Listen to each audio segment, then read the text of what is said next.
So recently I have seen one reel and जो reel में quote था that really hit me hard.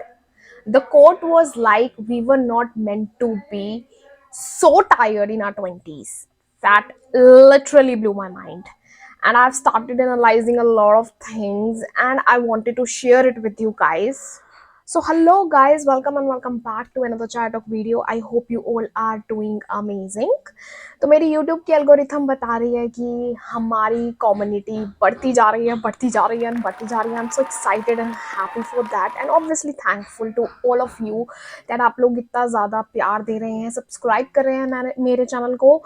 And जो लोग मेरे चैनल पर न्यू हैं सबसे पहले तो मैं उनका वेलकम करना चाहती हूँ एंड ऑब्वियसली मैं इंट्रो भी देना चाहती हूँ अपने चैनल का. On this channel we talk about a lot of topics like social, mental, physical, financial health, heartbreaks, love, breakups and many more. So जल्दी से सब्सक्राइब कर लीजिए और अगर आपने सब्सक्राइब कर लिया है तो थैंक यू सो मच. ऐसे ही प्यार देते रहिए, ऐसे ही सपोर्ट करते रहिए. So as I was saying that quote literally hit me hard. तो आज का जो टॉपिक है वो स्पेसिफिकली उस कोट से रिलेटेड ही है. मैंने बहुत एनालाइज किया कि हम अपने 20s में क्यों इतना ज़्यादा टायर्ड फील कर रहे हैं. What is our problem? So without any further adieu let's get into this video. मैंने जस्ट अपने इयरिंग्स उतार दिए हैं. मैंने रियलाइज़ किया है कि वो बहुत ज़्यादा माइक के साथ अड़ रहे हैं एंड डिस्टर्बेंस क्रिएट हो रही है which is obviously not good. So yeah as I was saying कि टेक्निकली अगर देखा जाए तो हम लोगों की इतनी ज़्यादा उम्र नहीं है जिस वजह से हम इतना ज़्यादा एंग्जाइटी में रहते हैं, फ्रस्ट्रेटेड रहते हैं, सैड रहते हैं, इतने ज़्यादा मूड स्विंग्स रहते हैं हम लोगों को. बट फिर भी हो रहा है. 90s किड्स के साथ तो हो ही रहा है, लेकिन अगर आप आज की जनरेशन को भी देखो वो भी बहुत ज़्यादा फ्रस्ट्रेटेड है. मेंटल हेल्थ इश्यूज उनको बहुत ज़्यादा हैं which is also not healthy. लेकिन लेकिन एक और चीज मैंने एनालाइज की है कि अगर आप थोड़ा सा पीछे चले जाओ लाइक हमारे पेरेंट्स की जनरेशन में चले जाओ तो हमारे पेरेंट्स अपने टाइम में तो इतने ज्यादा फ्रस्ट्रेटेड नहीं थे.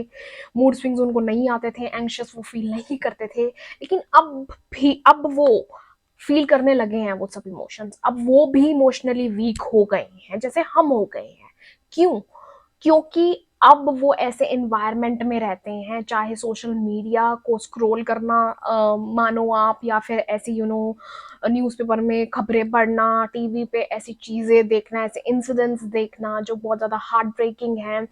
तो उस वजह से उनका भी जो इमोशनल लेवल है वो बहुत ज़्यादा गिरता जा रहा है which is really damaging for actually everyone. And जो सेकेंड रीजन मुझे लगता है वो ये है दैट हम लोग अपने हेड में बहुत ज़्यादा रहने लग गए हैं. हम ऐसे सोचने लग गए हैं कि ये मेरे साथ ही क्यों हो रहा है, ये मैं चीज़ किसके साथ शेयर करूं, वो मुझे जज तो नहीं कर लेगा अगर मैंने उसे ये बात बताई, या फिर वो किसी और को तो नहीं बता देगा, या फिर पता नहीं कोई समझेगा भी कि नहीं समझेगा.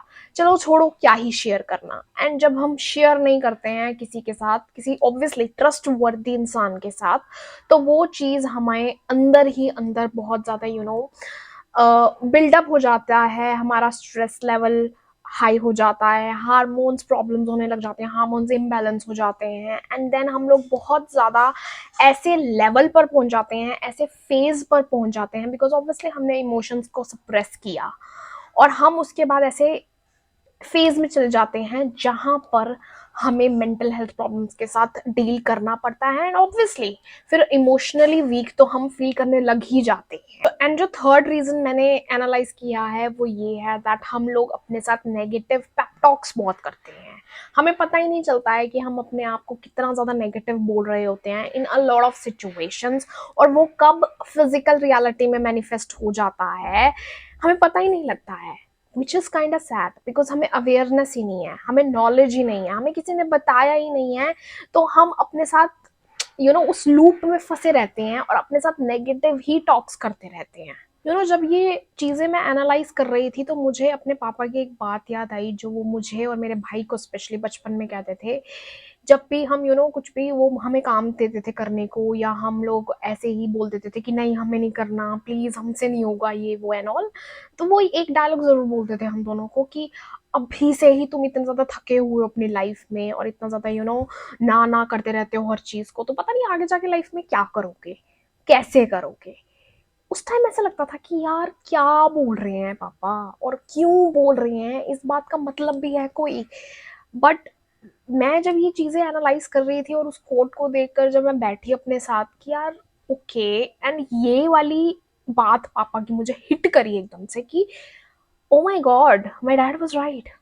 मतलब उस टाइम पे हमें ऐसा लग रहा था कि यार ये क्या बोल रहे हैं, इस बात का कोई मतलब नहीं है। और वो किस कॉन्टेक्स्ट में बोल रहे थे हमें उस टाइम पे समझ नहीं आ रहा था, पर अब समझ आ रहा है कि वो किस कॉन्टेक्स्ट में बोल रहे थे। It's true, we were not meant to be this tired in our twenties यार। This is really, I mean, this is not right at all. I am sorry अगर आप में से कुछ लोगों को ऐसा लग रहा हो कि what's the big deal and why is she behaving like over react and something like that. But you know analyse analyse and think कि क्या आप अपने ट्वेंटीज में, मतलब लाइक स्टार्टिंग के मतलब स्टार्टिंग ऑफ योर ट्वेंटीज, क्या आप इतना ज्यादा, ट्वेंटीज ही क्या यार, थर्टीज में भी, फोर्टीज में भी, फिफ्टीज में भी, इवन अपने पेरेंट्स को ही देख लो, वो आज भी इतने मतलब मस्ती तरीके से अपना काम करते हैं और मतलब बहुत ज्यादा मोटिवेटेड होके काम कर रहे हैं। They are in their fifties and they are still that energetic and enthusiast. मतलब हमें कुछ सीखना चाहिए अपने पेरेंट्स से। हमारे घर में ही हमारे लिए इंस्पिरेशंस बैठी हैं, तो हमें बाहर क्यों जाना है इंस्पिरेशंस को ढूंढने, आइडल्स को ढूंढने। Think about it. In short, हम सबको अपनी लाइफ में बहुत सारा काम करने की जरूरत है अपने ऊपर। हम इस ह्यूमन फॉर्म में सिर्फ सल्क करने के लिए नहीं आए हैं, टेंशन्स लेने के लिए नहीं आए हैं, फ्रस्ट्रेटेड होने के लिए नहीं आए हैं। हम सबका पर्पस बहुत ज्यादा ऑब्वियसली डिफरेंट हो सकता है, but at the end of the day same ही है। उसके बारे में हम किसी और वीडियो में बात करेंगे कभी। सो या this is all I have for this episode guys. I hope इस वीडियो से आपको कुछ ना कुछ हेल्प मिलेगी, एंड अगर आप इस वीडियो में कुछ अपने पॉइंट ऑफ व्यूज देना चाहते हैं, शेयर करना चाहते हैं, तो let me know in the comment section. I will be happy to read your comments and yeah do like this video, and इससे मेरे चैनल को हेल्प मिलेगी। एंड सब्सक्राइब कर लीजिएगा अगर आपने नहीं किया है, for more fun and interesting videos coming your way. And now I will see you in another chat of videos soon. Till then, you know what to do. Take care of yourselves, stay safe, stay sane, and stay happy. Bye.